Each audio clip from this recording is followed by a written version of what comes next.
But Philip delivers. Philip started off in business by accident. Not really so much by accident, but through a heart attack. Not his own heart attack, but his father's heart attack. His father had a store, one store, 3 employees, and unfortunately had a heart attack. And Philip, who kind of worked there as a youngster on the weekends, all of a sudden had to take over. Very traumatic. How do you do that? And from one store has grown it to 250 stores in South Africa and around the world. You've got some around the world yet? Only as far as Namibia and Botswana. That's the world. So, and about 3,500 employees. So we want to hear the story of how did you start from something so traumatic? How did you grow it? How do you cope with pressures, work pressures that are sometimes work-related pressures, and as we know now in today's times, other pressures as well. Philip, if we can start, just me asking you, how did you cope with that were you 20 or 22 years old? Just take us through the mindset and how did you grow a business like this? Sure. Firstly, good morning, everybody. Great to see you all. The mother said getting up early. Yeah, you know, they always say Cape Town wakes up with a noonday gun, which is about true because we take life very leisurely. We try and fool everybody into thinking that there's nothing much going on, but we're not doing too badly, actually. In my particular case, there I was at the University of Cape Town, enjoying myself. I was photographic editor of the varsity newspaper, having lots of fun with student life. My dad, unfortunately, took ill, had a heart attack, and somebody had to run the business because our little business was feeding our little family. So I came into the business, and, you know, a friend of mine, Rabbi Schippel's late father-in-law, Joseph Wassenaar, wonderful man, and he said something very interesting. He said, you know, there are no such thing as coincidences in life. Coincidences are simply Hashem's way of remaining anonymous. And I'm a great believer that everything is in life is for a purpose and for a reason. And who are we to question? You know, God forbid we have some bad news. What do we say? Dayan Hamed. Hashem is the true judge. And I believe in that. I believe that this happened. So there I was, working as university photographer, paying my way through university as a photographer. I worked as a photographer for a number of newspapers and others. I played in a pop band, believe it or not, but my hair was a little bit longer. There I was enjoying this life, and suddenly somebody had to come and run this business and pick up the pieces. And I did. And actually, my dad, fortunately, he recovered. Within about a year, he recovered. At that stage, he came to the business, and I loved him dearly, but we fought like you can't believe. My poor late mother, they used to call her Miss Ellie because if you remember all the programs at the time with Dallas, she was the peacemaker making peace between us. And we fought. Why did we fight? Because my dad said, this is the way it's always been done. I learned this in the army, and I'm saying, Dad, I went to university. This is what we learned here. And we clashed. We loved each other, but we clashed. So eventually my dad said, tell you what, we bought a little business called Sparks and Dennis, sells uniforms. You go and run that. I'll run Cape Union Mart. Fine, Dad, that's perfect. Anyway, something I did right, I flipped it, and suddenly Sparks and Dennis grew. Suddenly Sparks and Dennis was much bigger than Cape Union Mart. My dad called me and said, you know, I think you better come and run Cape Union Mart now. And that was my sort of passage into the business. And I have to say to you that there I was very, very much alone. And the two organizations actually played a really big deal in my life.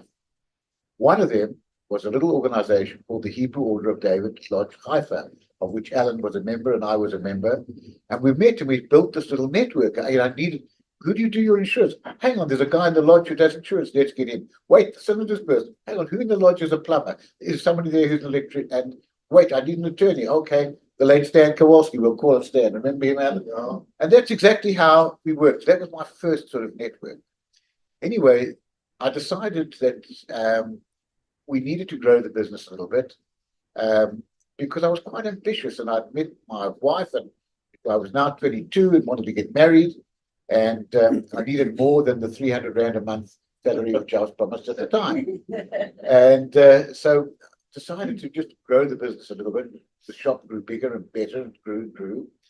And we decided that the only way we could survive was taking the lesson of my late dad. And my late dad's lesson was simply this. He said, you've got all the big shops of Adderley Street, you've got all the big shops of Plain Street. We come to our little shop on the corner of Corporation and Master Street. We must be doing something different to the others. So let's carry bigger sizes than anybody else. Let's carry winter goods in summer for travelers and vice versa. Let's carry people are going skiing. Where do you buy ski wear? Then my dad remembered the army safari suit. He said, safari suits are popular. Why don't we do one that's drip dry? We did drip dry safari suits, and that took off as a massive fashion. You remember, you were combing the socks or the long socks, all those sort of things. And that was the safari suit craze. And then my dad had heard about something called an anorak. Nobody knew what an anorak was. It was an Eskimo word. And we found somebody, we said, well, let's import some from Hong Kong. And we did. And the next thing, I got to hear about these auctions which would take place overseas of army surplus clothing and things like that. So I said, wait a minute, we must be able to bid for things like that. Got the procedures. We went ahead, and there I was, determined to get some greatcoats, put in my bid, and couldn't believe it. At the first shot, my bid won. Only trouble, it wasn't greatcoats. It was ladies' panties, which were surplus to the army. So I had to get rid of those, and I was now in serious trouble because I hadn't made too much money. So I heard of a situation that there was a truck with avocado pears where the air conditioning had failed, and the the avocados would go rotten in about 3 days' time.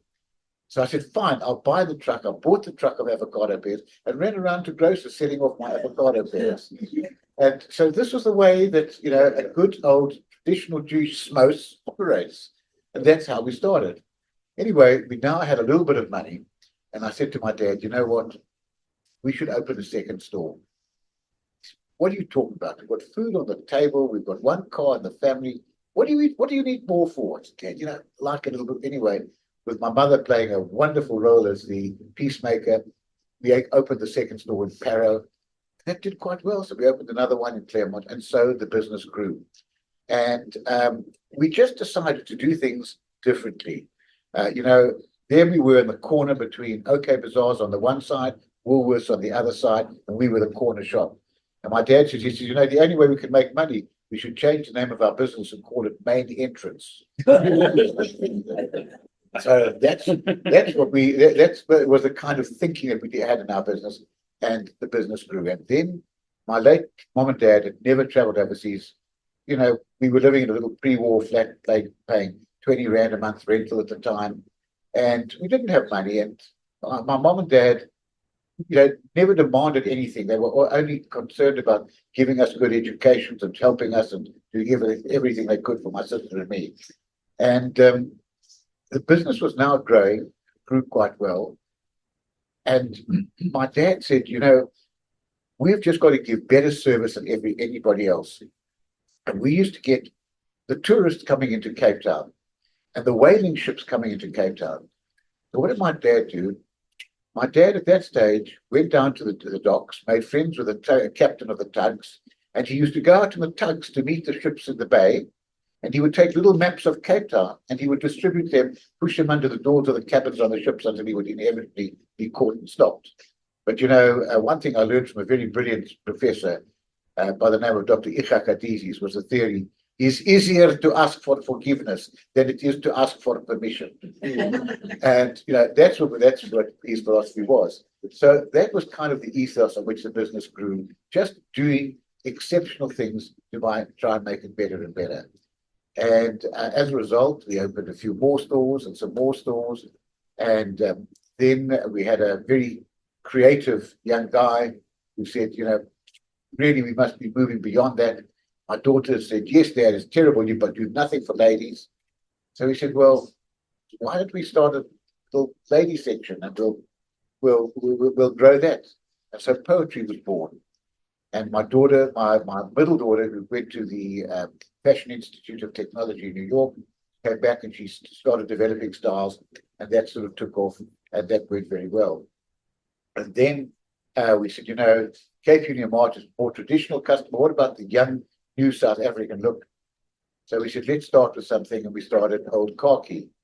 And Old Khaki started growing and growing rapidly. And Old Khaki is going to be our biggest brand. It'll be bigger than Cape Union Mart because we can open more Old Khaki stores. There's smaller stores where you can't justify a 500 or 1,000 square meter store for Cape Union.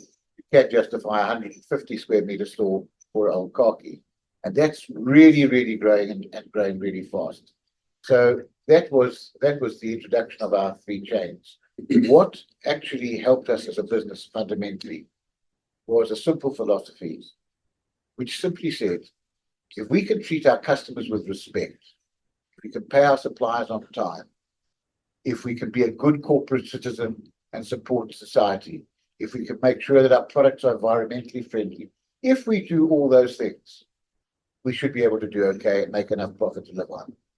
And so we have the most unusual corporate mission of any company that I know about. It doesn't speak about profits. It doesn't speak about the return to shareholders. It doesn't speak about anything else other than saying the following. It says, we aim to be a world-class family business, trusted for our family values and passion to improve lives. That's what we want to be a world-class retailer, trusted for our family values and passion to improve lives. And that's really what we've done. And we've tried to say, if we can take people and grow them from where they are, where they can be, that's something really, really important. Some years later, I got very involved with Young Presidents Organization.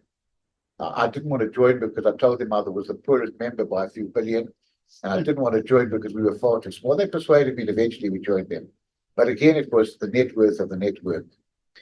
There was an event that we held called a university, where we bring people from all over the world, and we have a huge learning experience.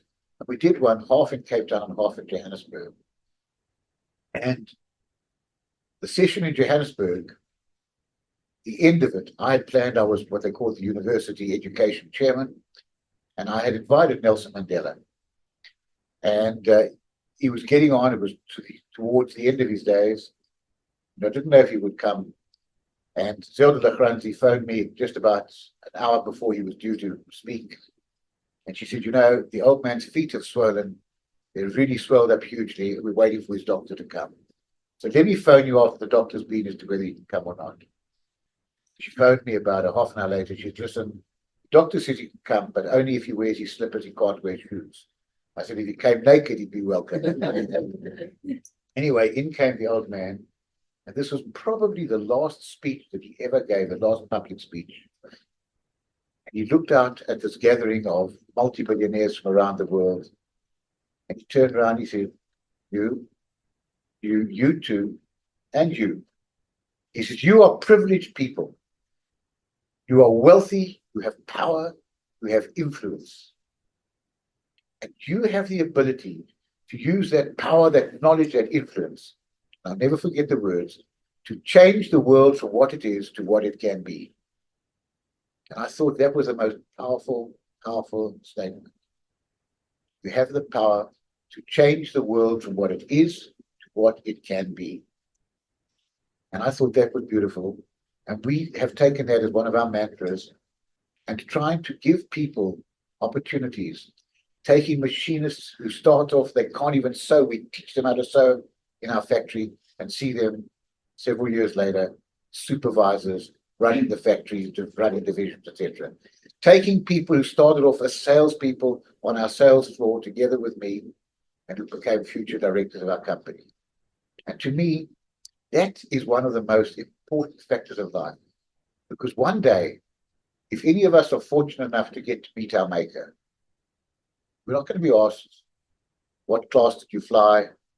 How big was your wife's diamond ring? Did you have a Ferrari? Maker's going to ask us one question. Hey, bud, I put you on that earth. along with all the creatures who are created in my image. How did you treat your fellow man? And I think that that's something that if you have that as your driving force, as a guiding light, be able to answer that question, well, I did my best and I was able to change just one life, that I think is where you want to go as you go from this journey in this world to another better place. And I think that's an important theory. So that's really what drove us, and that's how we grew our little business. And here we are today, very happy, facing lots of challenges, every day more challenges, but very proud to be in the business as we are and to have the opportunity to change people's lives. Wow, that's amazing. So I just want to take you back. You said your dad went onto the ship and he put the thing. Was that a way of advertising? Was it sponsored by Cape Union Mart, or did he say part of the map was to come past your Map store? was to come to Cape Union Mart and told all the things that we sold. Fantastic. And I think my dad should have got a marketing award in those days, but they didn't know what marketing. Another thing, so somebody told me that you've got, as I said earlier, you've got 3,500 employees. Someone said to me, do you know that he's never fired or dismissed a single person? And I find that impossible to believe. Is that true? If it sounds too good to be true, it usually is. It's not quite true. We've fired lots of people, but we've never retrenched a single person. We've never ever walked up to a human being and said, sorry, times are tough, it's COVID, we've got no business. We said we will keep every single one of our staff. What we will do is if you step out of line, we have a disciplinary code. We'll give you the fairest possible internal disciplinary hearing. If necessary, it will go external. And if you don't meet certain parameters or you've broken certain rules, absolutely, we will fire you. We don't entrench people. So how do you bring those rules into everyday life when it almost feels unfair to you because the world's not treating you like that today? I mean, you were telling me earlier about outside your stores, there's boycotts, and I'd like you to explain. You used a term I thought was brilliant where you said it's turned into a boycott where people are coming to buy. But if you can just expand on that a bit. But it's easy. It's all Howie's fault. It's absolutely Howie's fault. You know, I always believe that you can't just take out of society. You've got to put in. And as a result, I've been pretty involved in numerous spheres. I was involved with the Young Presidents Organizations. I was involved with Herzliya School. I became chairman, now chairman of the Board of Trustees of Herzliya. The United Jewish Campaign, I'm chairman of the Board of Trustees of that. I've been a trustee along with Gaynor Rupert for about the past 40 years of an amazing organization called Ikam Valabantu. And I've been involved with Keren Hayesod, Board of Governors of Jewish Agency for Israel. And what happened is I was given an award by Keren Hayesod, presented by the President of Israel at the time, for services to Israel and things which I've done, of which, by the way, I was very proud then, and I'm still very proud and will always be proud of my support for Israel. I will never, ever deny that. Anyway, I was given this Keren Hayesod award, and very graciously, the SA Jewish Report published a picture of me together, my wife together with Netanyahu when I got this award. Well, our enemies got onto that. Suddenly, I became, quote unquote, the biggest funder of the Israeli army. Well, you know, firstly, I would be privileged to be the biggest funder of anything in Israel. Compared to the Americans, I'm a very humble funder. I've never funded any army anywhere in the world, but, you know, who cares about the truth when you're onto a good story? And so they picked up on that for years, picked up on that. I'm the biggest funder to the Israeli army, and you must boycott K-Way, and you mustn't buy K from K-Way. In the Western Cape, we probably have, I don't know, somewhere between 900,000 and a million Muslims. And traditionally, they've been good, very good customers of ours. I also had a good relationship. I was chairman of the Board of Deputies in Cape Town, and I had a good relationship with the Muslim community. I mean, I used to have Muslim sheikhs around my table on Shabbat. I was invited to their Al-Fatur functions, which is their holiest nights, etc. I had this good relationship, and I thought it was a good relationship. But unfortunately, the radicals tended to really dominated the whole narrative. And I was posted as the biggest fighter to this terrible country and the Israeli army. And it would die down each year and then would come back. And of course, it did have an effect because, the Muslims were great customers. And they were told if they wear K-way to the mosque, they'll throw paint at them. If their children wear K-way to school, they'll beat them up. And that besides the fact that we have over 400 Muslim employees in our company. So we went out to our Muslim employees. We said, listen, if any of you are being threatened for working for us, resign now. We'll give you every benefit. You'll get your full benefits and leave immediately. 4 left. 4 resigned. But the situation got worse. And then, of course, the situation in the Middle East flared up. Suddenly, they decided to launch boycotts. And they decided to launch protests. And they decided they would protest outside our stores. They did protest in a couple of stores in the Gauteng. They did in Cape Town to a few of the stores there. And to this day, every Saturday, we have them outside Canal Walk store. We have them outside our Key 4 store at the waterfront. And it's been a very interesting situation because, firstly, shouldn't I sue them for defamation? And then I thought to myself, do I want to actually say that being associated with the Israeli army is defaming me? I'm proud of my country, and I love the state of Israel. So that didn't work. Then it's wonderful to find out that one of the main protesters was a young Jewish boy. Did I want to be suing a Jewish boy, Jew versus Jew? Next thing I thought, well, we'll go for one of them. Do I want to be this big white Jewish company suing this poor little Muslim family? That's not going to work. Then they said, well, get a few guys, tell them to go in and break a few kneecaps. That's not our style. We don't do that sort of thing. Everybody has a right to protest in South Africa as long as you stick to the rules. Unfortunately, they don't quite stick to the rules because you're not supposed to have more than 25 people. And occasionally they have, and then they'll take a few off and then bring them. You're not supposed to use loud hailers. They use loud hailers. You're not supposed to tell lies. They tell lies. They have pictures of my wife and myself and Netanyahu. Same picture that came from the Jewish report. How we should play royalties. And really and truly, those are the sort of things that happen. At last year, I was very graciously given an award by the Jewish Achievers. They picked up on that. They picked up on what I had to say. They didn't take down the most important statement that I made of the evening. And the most important statement was that I urged Jewish companies to go out and create jobs. And what I said, and how you will recall this, I said, if we can create jobs, we will reduce poverty. If we reduce poverty, we will reduce crime. If we reduce crime, we'll get foreign direct investment. If we get foreign direct investment, we will create more jobs and our economy will grow. That was the statement which I made at the board at the event at SA Jewish Achievers Award. They chose to simply use it that, here I was endorsing Israel yet again. So that's where we are. We've decided to live with the boycotters. We noticed a lot of customers coming in, seeing the protest outside, walking in, buying goods, and then taking the bags and waving them in the face of the boycotters and saying, look what we bought. And I think that we've had a tremendous amount of what we call boycotts. People coming and saying, we're especially going to buy because to make up for the boycotts.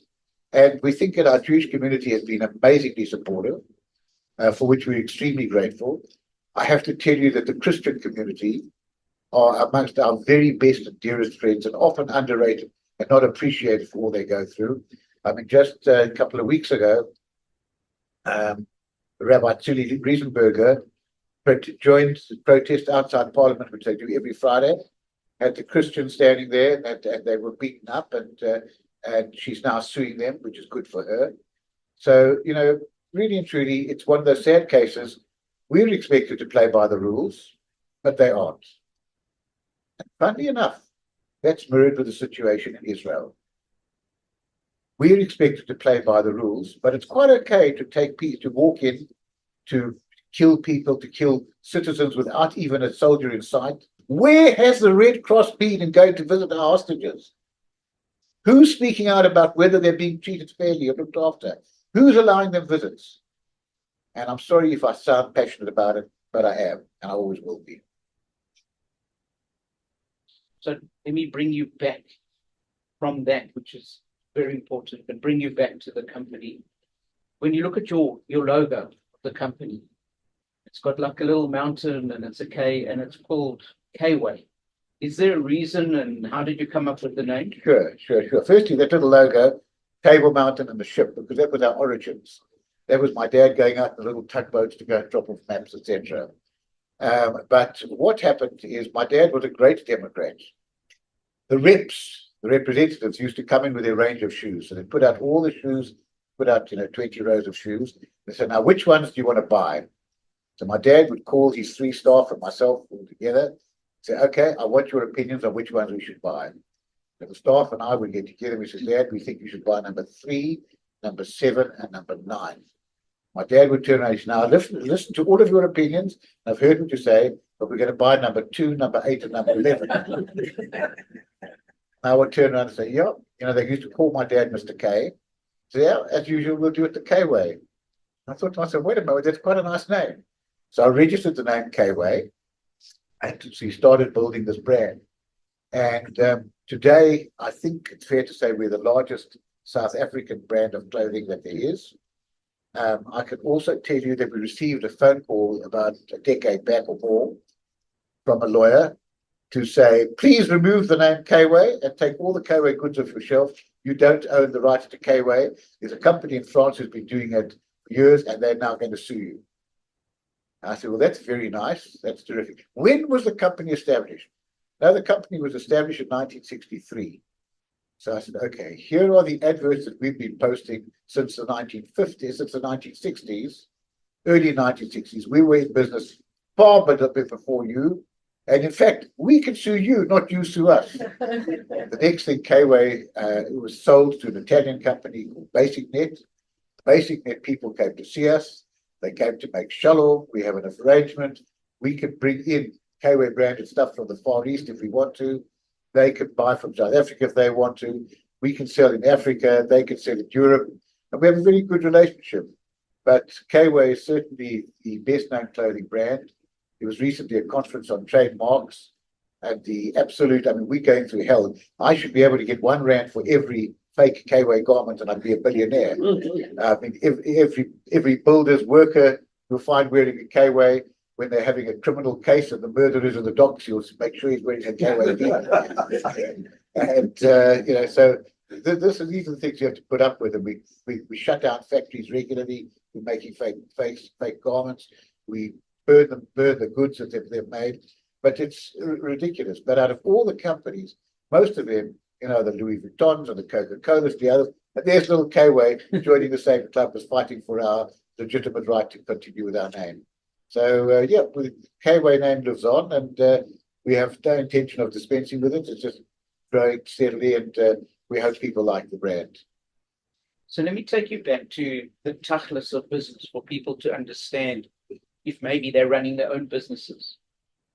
How do you go about growing a business? How do you go about sourcing the goods, pricing the goods? How do you, especially when prices are changing quite a lot now, increasing prices? What's the approach, and do you have a model of, is it just a markup based on cost, or take an item and how do you price it? It's a very, very good question. Very good question indeed. I met one of the ladies coming in who told me that she was in marketing. So what's marketing? No, they're telling a good story and selling it.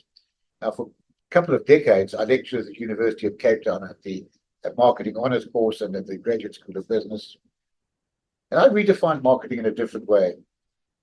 I said, marketing is the profitable creation of consumer satisfying goods and services.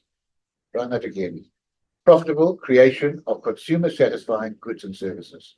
In other words, find out what the customer wants, create it or obtain it for them, add a profit to ourselves, make sure it satisfies. So those are the critical elements. Find out what the customer wants, create or obtain it, at a profit to ourselves, make sure it satisfies. Now, all of that is extremely, extremely important. You know who sets the prices? The customer sets the prices. When my buyers go out, my merchandisers go out, the first thing they say is, what will the customer pay for this? What are the opposition setting it at? What will the customer pay for it? Now, we have 4 swords of Damocles that hang above every buyer. And they've got to tick off these 4 swords before they release a product. And the 4 swords are, the first one says, does the product represent excellent value for money? Number 2, does the quality, not meet, does the quality exceed the customer's expectations? We want you to wonder why the shorts that you bought from us, made from the D62 sateen material, developed for the miners to slide on their bums in the mines, why that's going to last you longer than you ever thought it would. Okay, so the first one is find out, what that doesn't meet what the customer wants. So we've got the 4. First one that I said, it's got to be what the customer wants. The price has got to represent excellent value for money, number 1. The quality's got to exceed the customer's expectations. The garment has got to meet the purpose for which it was designed. No use having a shirt with a pocket for your passport, but it's too small for the passport to hold. No use having a photographer's vest that you can't fit the lens into. And then the most important point at the end of it all says, does it have an added value feature which will benefit the customer? So that's why very often you'll see that some of our trousers have got a little zip pocket inside that you don't even know about when you buy it, so that they can't steal your valuables or pickpocket you. And that's why the suitcase that you buy from us is a very unusual suitcase, because as you pick it up, it weighs itself, so that you don't have to arrive at the counter and be told that you're overweight and please unpack all your undies in front of all the queue of people that's over there. So these are the kind of things that we do. So that's how we actually price our products. We source from all over the world. We have our own 2 factories, Kway, which employs about 400 people, and where we do all our technical stuff, and Green Thread Manufacturers, which is where we make all our poetry garments. We also have our very own design studio. We don't simply go and copy other people's design. We have brilliant designers in a brilliant little studio where we actually create our own garments. And we try very hard to make sure that our products are absolutely world-class excellent. And I have to boast and tell you that my wife and I travel overseas often. And people come up to her, oh, darling, who was your designer for the dress you're wearing this evening? And who did this? And she proudly turns around and says, I bought it at Poetry in Cape Town and cost less than $50. And really, we're very proud of the fact that our garments are worn internationally. People are looking at them. The quality is there. The styling is there. I love Israel.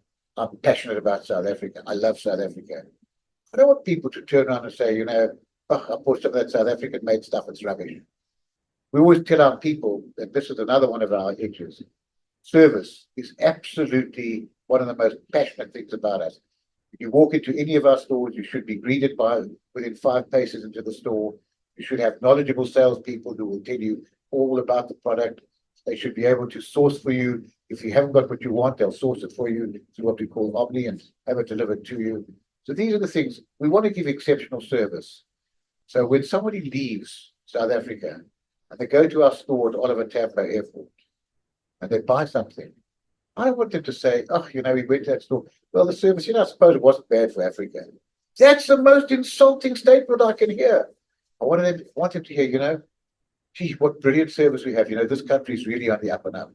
So these are the ways that all of us can help ourselves and help our country as well. A lot of companies will, I think it's called built-in incompetence or built-in obsolescence, where it's a way of, if it lasts forever, you're going to sell less. You're saying you make it to last a lot longer. Absolutely. Which might go against then you're going to sell less. You'd think so, but the customer says, you know what, I can trust this brand. And trust is what brings them back. And I've never known somebody to say, well, I'm going to go wearing this shirt forever, even though it's out of fashion. So you go along and say, well, the last time I bought a shirt there, it just lasted me for years and years and years. I'll go buy another shirt there. This time the look may be different, but the quality will be the same. By the way, we have what we call our 5-way guarantee.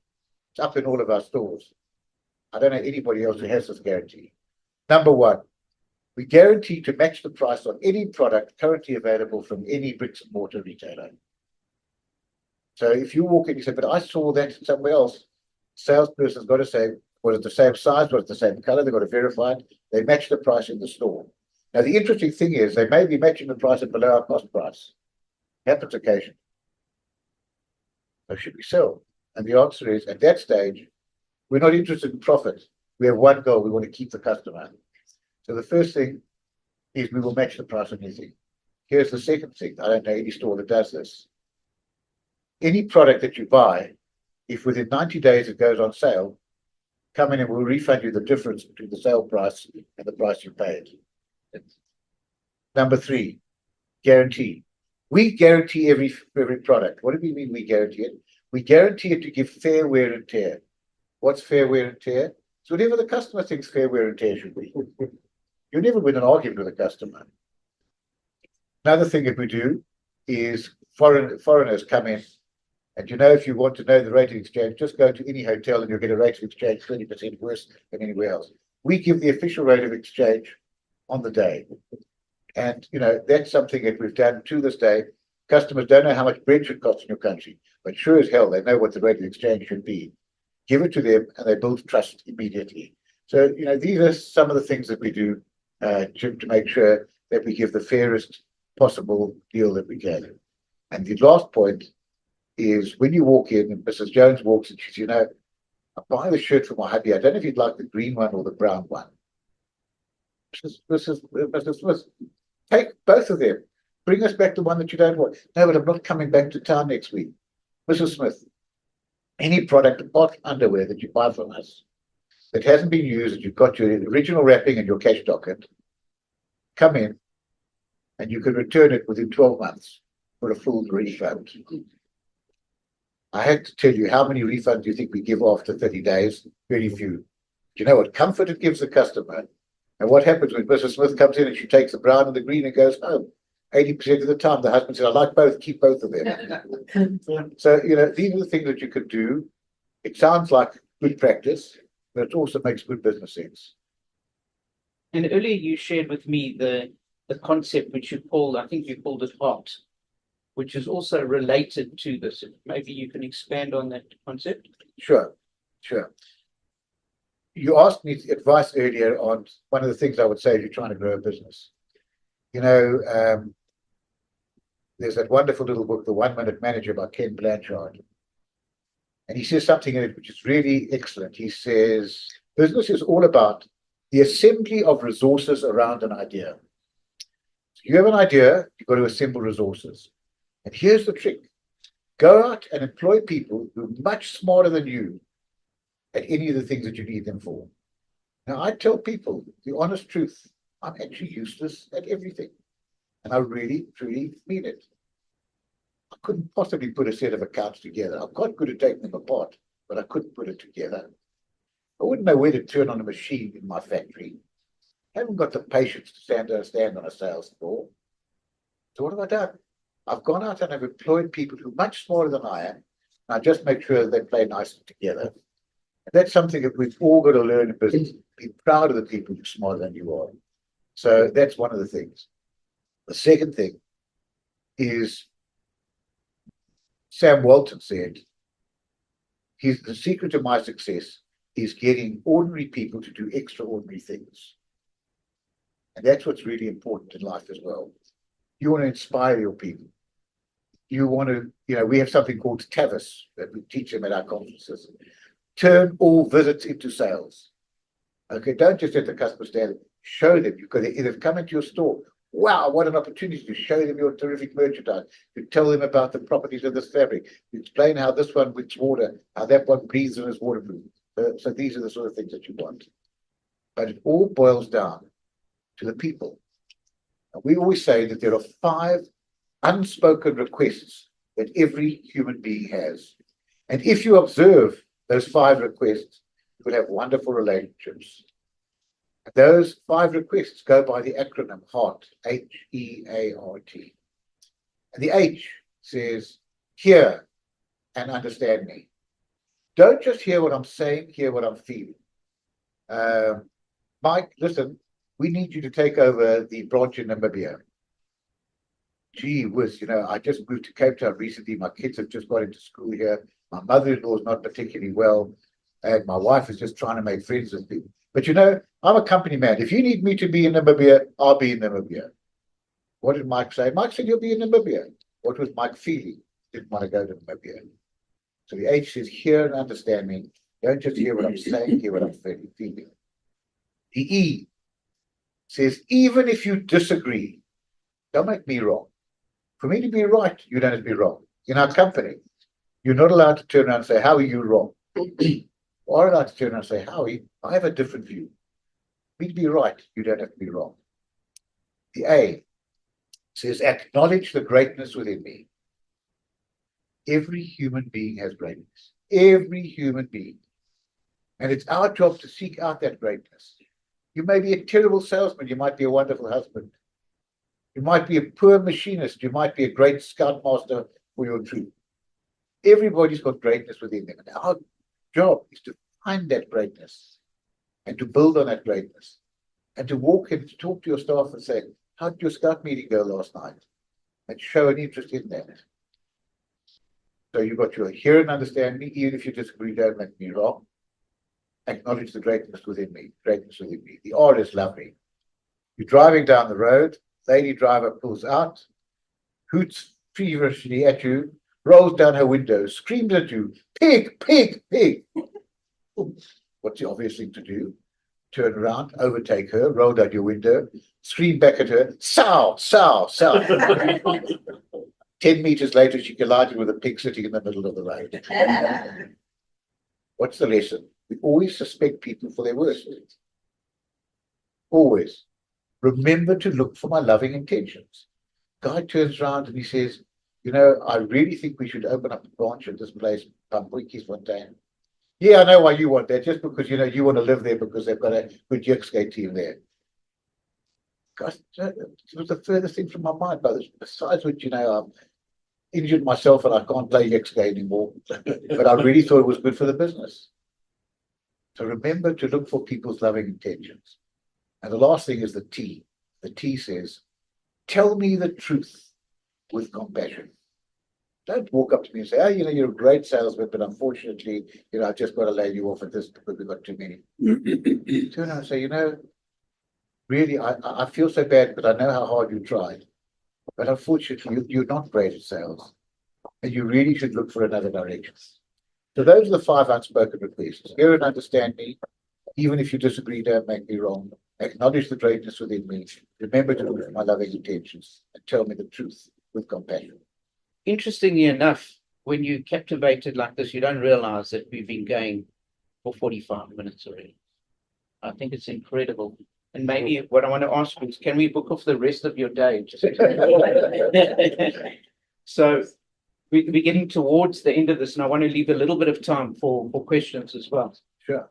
But maybe, can you share, or two, I'm going to ask you a double question.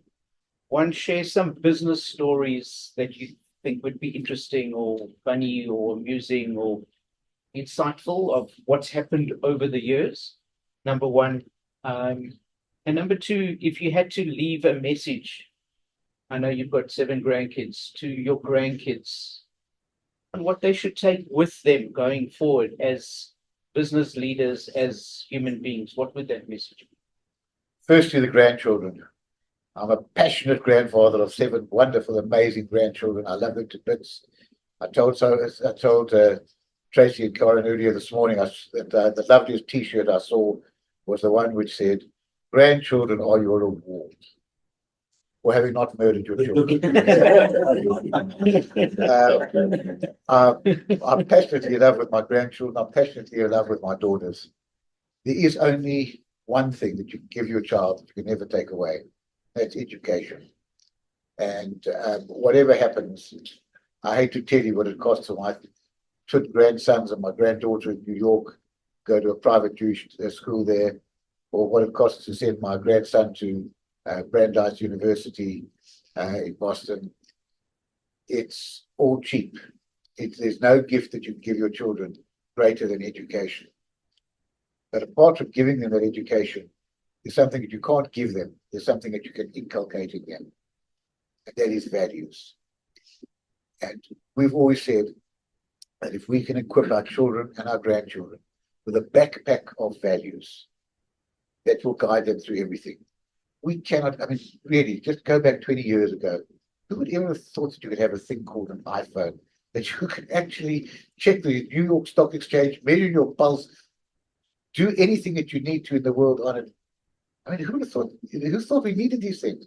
So we don't know what they're going to need in the future. We don't know what they're going to use in the future. But sure as hell, if you give them good values, that is the most important thing that will guide them through absolutely everything in life. And I think that's important. The second thing is little stories about things going on. I mean, I still think that we have had the most amazing time with wonderful stories. One of our customers always used to be the guys who go down to the Antarctic on the ships, France used to go down to the islands of Francis Repetta with the ship name, etc. And these guys go down to the Antarctic, and the Antarctic is quite an unusual environment. So one day we get a call from the department who we equip. They need to see us. They need help. What's the problem? The problem is this epidemic of cats on Marion Island. And the cats are all destroying the birds on Marion Island. I said, yes, so what's this got to do with me? No, wait, we've got to tell you the whole story. So we're trying to control the population of cats. We need to kill the cats. If we poison them, the birds will feed on the poisoned carcasses. That's not going to work. Okay. If we shoot them, the noise is going to disturb breeding session. So that's not going to work. These cats run down little holes and things, so we can't send in people to try and slit their throats and die. We don't know what to do, but somebody mentioned that Jack Russell Terriers are very good, and you can train them to go and kill cats. So yes, so what's this got to do with me? No, there's a problem, because Jack Russell Terriers weren't meant for very cold conditions. Huskies have hair under their paws, and the Jack Russell Terriers don't. I said, but why are you telling me this? Well, this is what we need. Can you make ice boots for dogs going to the So my intrepid designers, we set about making little ice boots for Jack Russell Terriers to go down to Marion Island. So there's just one of our little anecdotes. Run out of time, I can tell you lots. Wow, that's amazing work. Yes, fantastically. Poor cats. So really, thank you for unbelievable insights and different aspects to business. And the lessons we've learned, I think, are incredible. I'd like to open up. Has anyone got any questions for the last 10 minutes? Sure. Thank you. Yeah, just in terms of building, as you say, brands around your retail outlets, you at any time, like some of the bigger corporations, have those brands valued? And does that appear on your balance sheet, or is that an intangible that around with? The second one, I think you made a very good point about family businesses. But I think there's a lot of topics on how does a family business eventually exit? Is it succession planning, or how does it do list on the stock exchange? Maybe your thoughts in that. Sure. Let me deal with the second question first. Right. It's not an easy question. One thing that I never want to do is to create a straitjacket for my children to fit into. Right. Our business has grown, thank God, tremendously. All my daughters, my three daughters, have at some stage been involved in the business. Right. My middle daughter, as I told you, went to Fashion Institute of Technology. She was responsible for creating the poetry range. My youngest daughter, my other daughters regard themselves as intellectually challenged, but compared to her, she was super smart. She went to the Wharton School in America, joined the Boston Consulting Group,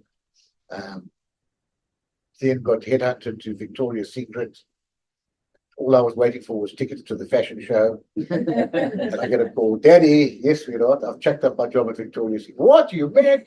I want to go to Harvard to do my MBA, so she went to Harvard to do her MBA. She came and she actually started our online business, which compared to any of the other businesses, ours far outstrips them in terms of the success. She did a brilliant job. Then there's a terrible guy called David Frankel who came along and said, Amanda, I need you to run my New York office, to come to my New York office of our venture capital company. Made her an unbelievable offer. She came to me, she said, Dad, please talk me out of it. I said, I can't, darling, it's too good an offer. So she's now a partner of his firm there, but she played a role in the business. Fantastic. My eldest daughter, who worked for Investec for a number of years, came to join the family business. She's been fantastic. She's our brands manager, looks at all the brands and make sure the brands meet their particular image. But she doesn't want to run the business. So what we've done is we've got our second external CEO who's coming to run the business. My options for succession are therefore limited. None of my three daughters wants to run the business. We could simply put in professional management. I remain as, at the moment, I'm executive chairman, but I could move to non-executive chairman. Right. We have had a number of people who've come to see if they can buy us, but we're still having a bit of fun, so we don't think we're ready for that yet. Listing would be my biggest nightmare because I would have to be publicly, all over the coals for what I did or didn't do, and valued as to how much I might be worth or might not be worth. That would be my least option. So the probability is that in time to come, we might exit to one of the major retailers who regularly come to see us. We'll do that. Valuing the intellectual property of our trademarks, no, we have not done that. We're a private family company. We are audited to the highest standards. We always tell them, you go and audit us as if we were a public company. And I must say that we have excellent audits and we try and keep the company conservatively valued. But clearly our brands have got high level of equity.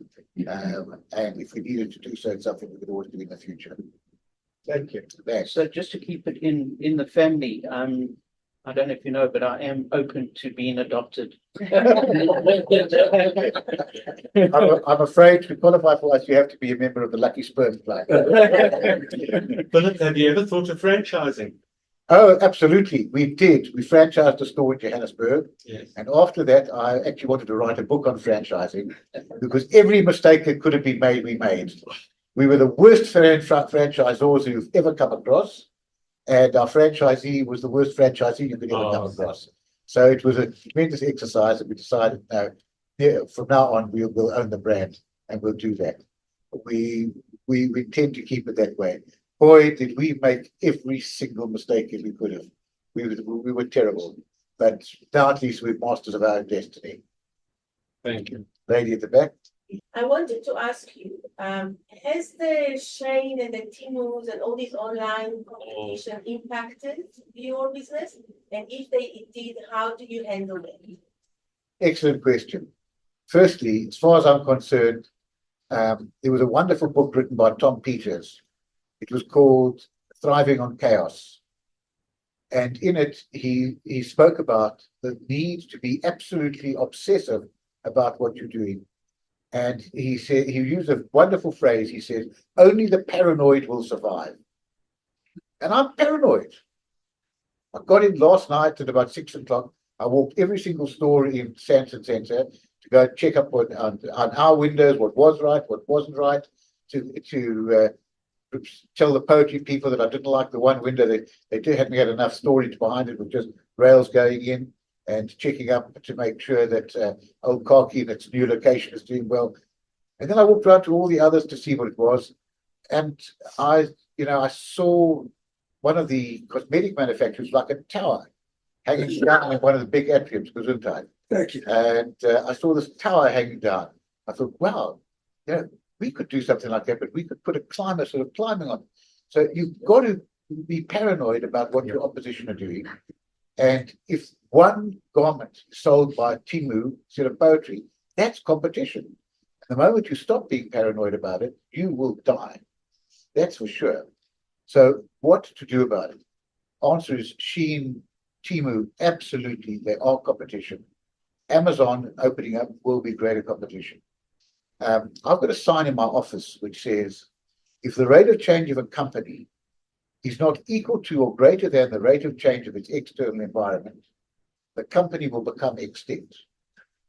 And next to it, I've got another sign which says that if the rate of change of an individual within that company is not equal to the rate of change of the company, that individual will become extinct.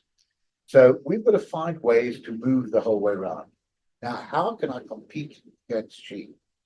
I'll tell you how to compete against Shein. You can come into my stores, you can go through the rail, you can try it on, you can stand in front of the mirror and see what it looks like. You can't do that with Shein and Temu. So what are we doing? We're trying to make our change rooms larger, more friendly, nicer places. There's space to put your handbag down, that there's space to put the clothes that you've just taken off before you try on to go in. So, these are the things I've said we've got to focus on trying on and doing things like that. And we've got to try and focus on our sizing, that our fit should be more tailored to the South African fit.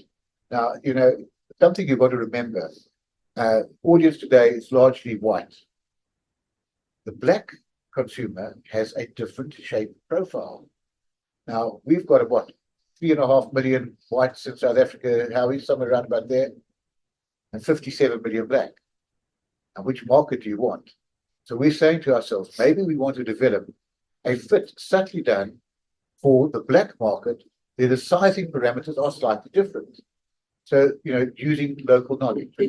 The other thing is that I do believe where there is something wrong with Temu and Shein, and although the government's starting to fix it now, Yes. I have to pay 40% import duties on my fabric, but anything else. Why should they get off with a lighter level of duty? Everybody should pay the same. So we'll use our lobby groups and the retailers are getting together and we'll talk to the government. Guys, we're not saying don't let them in. I believe in competition, but just make sure we're all playing on the same playing field. So the answer is yes, they are competition, but we can do things to try and ameliorate that situation. And particularly in Cape Union Mart, I mean, we've got some of the biggest retailers in the world. Our buyers will be off in a couple of weeks' time to the biggest trade shows to see what's the latest, to make sure that we are right up there with the very best. The other thing that I want to say to you is we often don't realize just how different South Africa is.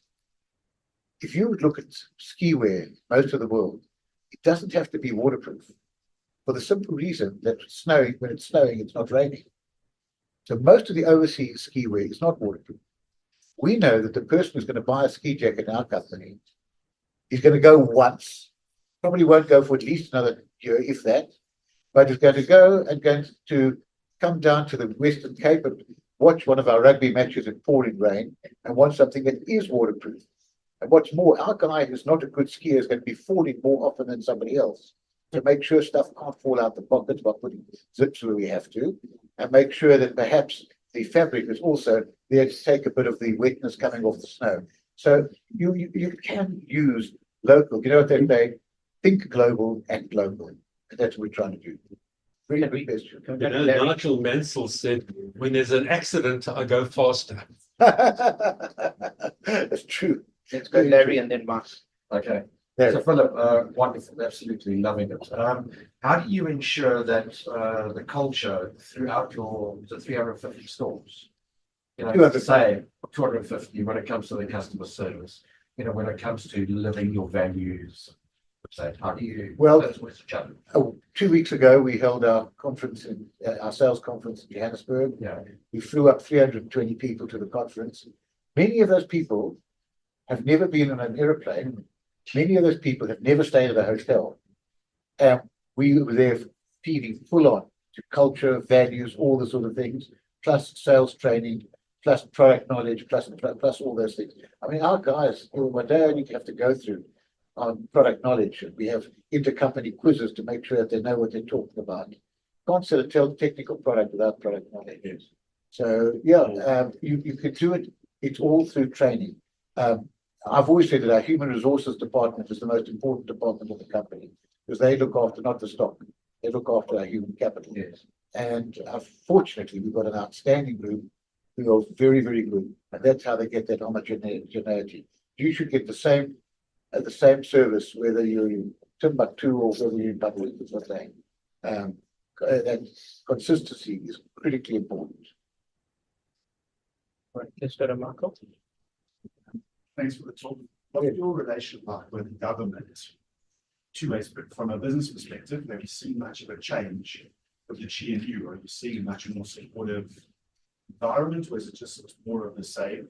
And then from a personal perspective, I mean, with the way that you get personally attacked, have you had any support from government, given the number of people you're employing in the country? Are they sympathetic? Not really. Okay, very good. Again, excellent question. Firstly, for my other sins, I was president of the Cape Town Chamber of Commerce, and then I was president of SACOM, the South African Chamber of Business. And in those days, we had pretty high levels of influence with government.